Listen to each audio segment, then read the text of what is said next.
Sitting in heat a few times a week does something to the heart that looks, on paper, remarkably like exercise. The skin reddens, the pulse climbs. Inside the chest, a muscle that was supposed to be resting begins to work. Within 10 minutes in a hot room, the heart rate of a calm, seated person can reach 100 beats per minute, and in a longer session, it can approach 150. That is not the number of a body at rest. That is the number of a body in the middle of a brisk walk. Consider what is actually happening. The person is not moving. No weight is lifted, no distance is covered, no breath is forced. By every ordinary definition of the word, this is rest. And yet the cardiac output rises, the vessels open, the blood redistributes toward the skin, and the heart pushes more liters per minute than it did a quarter of an hour ago. The body is being loaded without being asked to move. This is the strange thing about heat. It bypasses effort. The usual price of cardiovascular work is exertion, the willingness to be uncomfortable in a way that requires intention. Heat collects part of that same response and presents the bill to the heart without sending it through the legs. The seated body does the work of a walking one, and the question that follows is the one worth 20 minutes of attention. If passive heat produces a load that resembles mild aerobic effort, does the body adapt to it the way it adapts to effort? Does a heart that is warmed regularly become a fitter heart? The number to hold on to is that 100 to 150 beats per minute, produced while sitting still. Everything that follows is an attempt to explain where that number comes from and what, across years of repetition, it appears to do. Start with the plumbing, because the mechanism is hydraulic before it is anything else. The human body holds its core temperature inside a narrow band, a few tenths of a degree on either side of where it wants to sit. When the surrounding air is hotter than the skin, heat flows inward instead of out, and the body must drive that heat back to the surface, or the core will rise past what the proteins inside the cells can tolerate. The principal route out is the skin. Blood is warmed in the core, carried to the surface, and cooled there by the air and by sweat evaporating off it, then returned cooler to the interior. To do this, the small vessels in the skin dilate. They widen, and a large fraction of the body's blood volume is redirected toward the surface where the cooling happens. This is cutaneous vasodilation, and it is the central event of the whole response. Once a great deal of blood is pooled near the skin, less of it is returning to the heart at any given moment, and the pressure in the system would fall if nothing else changed. So something else changes. The heart beats faster, and with each beat, the whole circulation works harder to keep pressure and flow where the brain and the organs need them to be. That is the hemodynamic core of it. Vessels open, blood shifts to the surface, the heart compensates by raising its rate and its output. The result, measured at the wrist or on a monitor, is a cardiovascular load that arrives without a single step being taken. And there is a detail in that load which turns out to matter more than the heart rate alone. Blood moving faster drags along the inner wall of every vessel it passes through. That drag, that shear, is itself a signal, and the cells lining the vessel walls are built to read it. Now place a real study against this picture. In 2015, in JAMA Internal Medicine, Tanjanina Laukkanen and colleagues published an analysis of a long-running Finnish cohort, the Kuopio ischemic heart disease study, following roughly 2,300 middle-aged men for around 2 decades. They sorted the men by how often they used a sauna over the course of a typical week. Those who bathed 4 to 7 times a week, compared with those who went only once, had markedly lower rates of sudden cardiac death, of fatal cardiovascular disease, and of death from any cause across the long follow-up. The size of the gap drew attention, but the shape of the evidence matters as much as the size. This was an observational study. It watched men live their lives and recorded what happened to them. It did not assign anyone to a sauna habit at random, which is the only design that can prove a cause. The men who bathed most often may have differed in ways the analysis could not fully erase, in income, in leisure, in the underlying health that let them tolerate frequent heat in the first place. Correlation is not the same as instruction. The cohort was Finnish and male, and that matters when asking whether the pattern carries to other bodies, other climates, other ways of living. So the honest reading is this: a strong dose-dependent association, biologically plausible, consistent with the hemodynamics already described, but not proof that heat caused the longer lives. What makes it plausible, rather than merely interesting, is that the mechanism was already on the table before the cohort was counted. A heart that is loaded repeatedly, even passively, behaves like a heart that is trained. The signal is real, even where the causal claim must stay cautious.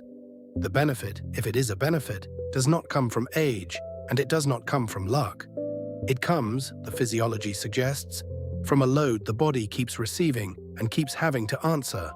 It is tempting to file heat under comfort and movement under work, and to assume the second is real cardiovascular training and the first is only pleasant.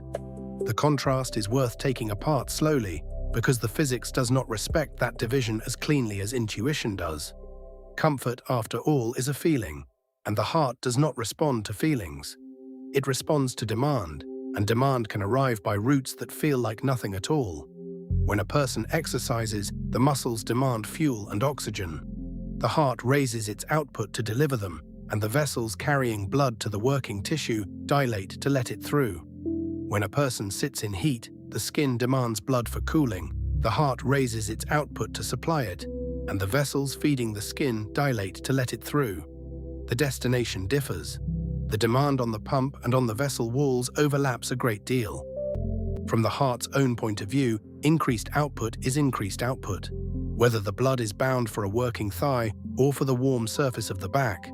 The muscle that pumps cannot tell the two requests apart, and it does not try to. The vessels respond to the same currency in both cases, and that currency is flow. Blood moving faster drags along the inner lining of the artery, the endothelium, and that drag prompts the lining to release nitric oxide, the molecule that tells the surrounding muscle in the vessel wall to relax and let the vessel widen. Repeated often enough, this exchange trains the endothelium to respond more readily and keeps the larger arteries more elastic. Exercise produces the flow through movement. Heat produces it through cooling. The artery does not know and does not care which errand sent the blood through it. It registers the flow and adapts to the habit of flow. This is why two activities that feel so different to the person doing them can leave a similar trace on the vessel wall. There is one more thread, deeper than the plumbing. When the core temperature climbs, the cells respond by producing a family of proteins called heat shock proteins, whose work is to protect and refold other proteins that heat would otherwise damage. They are part of the cell's repair machinery, and they are switched on by the very stress that heat imposes. A mild, repeated thermal challenge appears to keep this machinery practiced, the same way a mild, repeated mechanical challenge keeps a muscle ready. The stress is real, which is the point. A stress mild enough to be survived and repeated is the kind a body adapts to, rather than one that breaks it.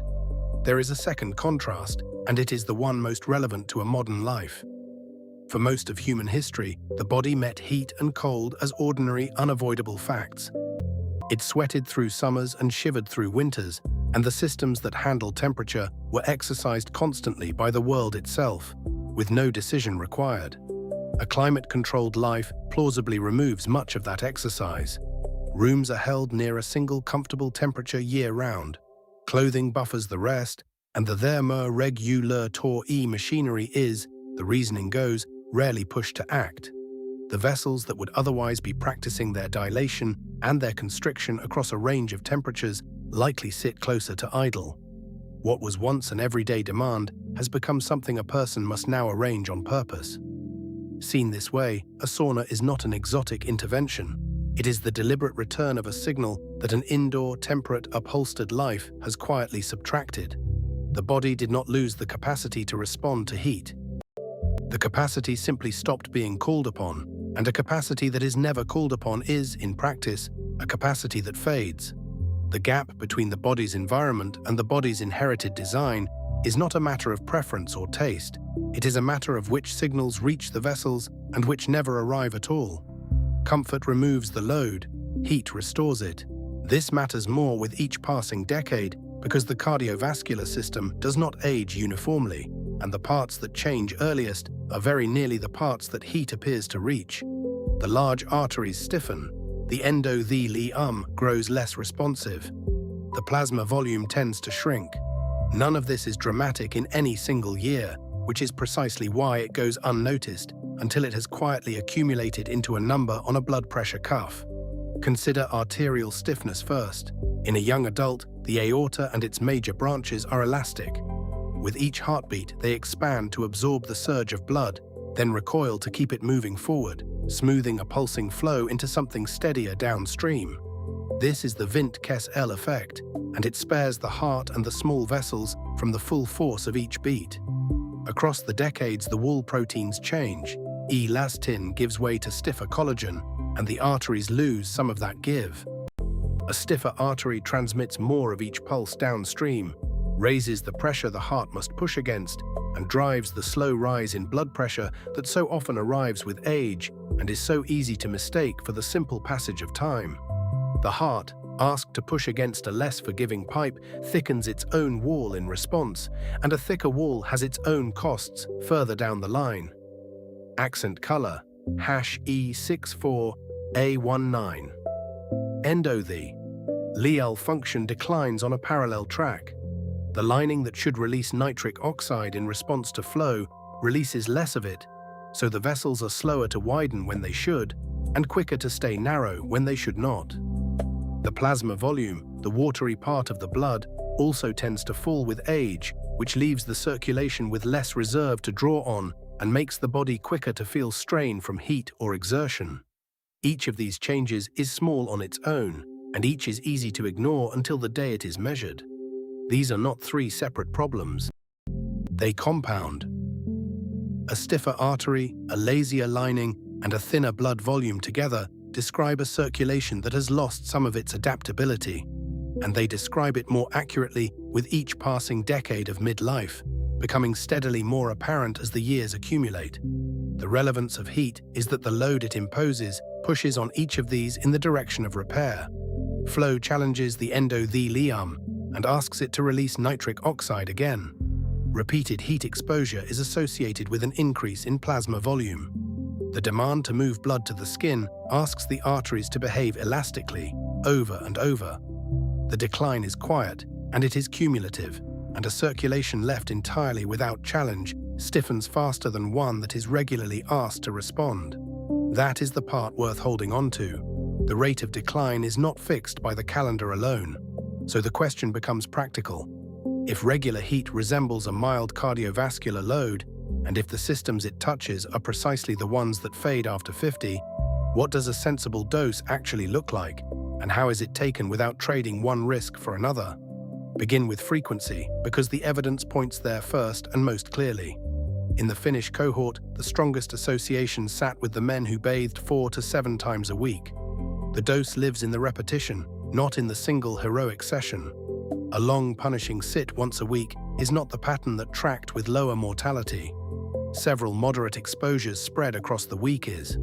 The body banks the adaptation between sessions and then begins to let it go, so the signal has to keep arriving for the adaptation to hold. A habit, in other words, not an event. The same logic governs any training stimulus. The body adapts to what it meets often and forgets what it meets rarely. For duration and temperature, the cohort saunas were traditional Finnish dry heat, typically warm enough to raise the core and sustained for somewhere in the range of 5 to 20 minutes per session, often near 20 minutes for the longer bathers. The aim is to reach a genuine thermal load, a flushed skin, a climbing pulse, a real sweat, without pushing to the edge of dizziness. The goal is the response, not the endurance test, and the two are easy to confuse. A session that leaves a person lightheaded has overshot the dose, not improved it. More heat, past the point of a steady response, buys more risk rather than more benefit. The body that is new to heat should start short and work upward, letting tolerance build the way it would for any unfamiliar load. Then hydration, which is where most of the avoidable trouble lives. Heat pulls fluid out through sweat and pools blood at the skin, both of which lower the volume and the pressure available to the rest of the body. Drink water before the session and again after it. The dangerous moment is often not the heat itself, but the minutes just after, when a person stands up from a hot room with widely dilated vessels and a reduced blood volume, and the pressure to the brain drops. Stand slowly, cool down gradually rather than plunging straight from heat into a state that demands the vessel's reverse course in seconds. Alcohol belongs nowhere near any of this. It dilates the vessels and promotes fluid loss on its own, and stacked on top of heat, it multiplies the risk of a dangerous fall in pressure and of arrhythmia. The traditions that pair the two have paid for it in sudden deaths, and the physiology explains exactly why they did. A body already short of fluid and already running its vessels wide open has nothing left to give when the pressure begins to fall. Some people should treat heat as a medical question before a habit. Pregnancy, unstable angina, and severe aortic stenosis are conditions where the added cardiovascular load is not a gentle training stimulus, but a real hazard, and the sensible step is a conversation with a physician before beginning. Anyone with established heart disease, a recent cardiac event, or poorly controlled blood pressure belongs in that same category. The intervention is gentle for most bodies and genuinely risky for a few, and knowing which body is in the room is the whole of the safety. What changes and when? The acute effects are immediate. Within minutes, the heart rate rises and the vessels dilate, and they settle again soon after the room cools. The adaptations are slower. Over weeks of regular exposure, the markers of endothelial function and the measures of arterial stiffness have been observed to improve. Plasma volume expands, and resting blood pressure tends to drift downward. The pattern is the same one that follows the start of any aerobic habit. The body responds to a load it keeps receiving, on the order of weeks rather than days, and it holds the response only as long as the load continues to arrive. Step back from the wrist and the monitor and the numbers, and a simpler picture remains. The heart did not begin to work because the body chose to exert itself. It began to work because the environment changed, because heat arrived and the body was obliged to respond to it. The same is true of the cold of winter, of the demand of a long climb, of the steady weight of standing through a day. The body does not maintain its cardiovascular fitness on a schedule of its own choosing. It maintains it in answer to what the world keeps asking of it. This is the thread that runs under every part of the story. The vessels stay elastic because flow keeps challenging them to flex. The endothelium stays responsive because it keeps being called upon to respond. The repair proteins stay ready because the heat keeps switching them on. The plasma volume holds because the body keeps being asked to move blood to the surface and judges, correctly, that it needs the reserve.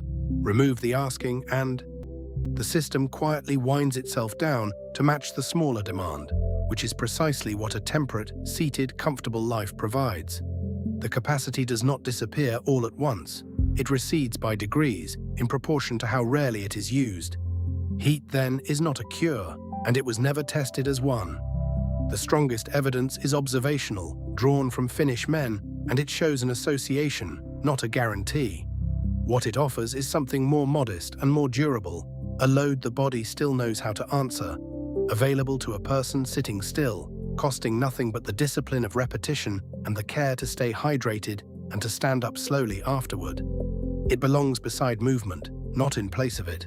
One more way to send the body a signal it was built to receive. The body does not keep its heart strong by remembering to. It keeps its heart strong in response to a signal that keeps arriving. Warmth is one such signal, and it is the oldest one in the room and the simplest to send.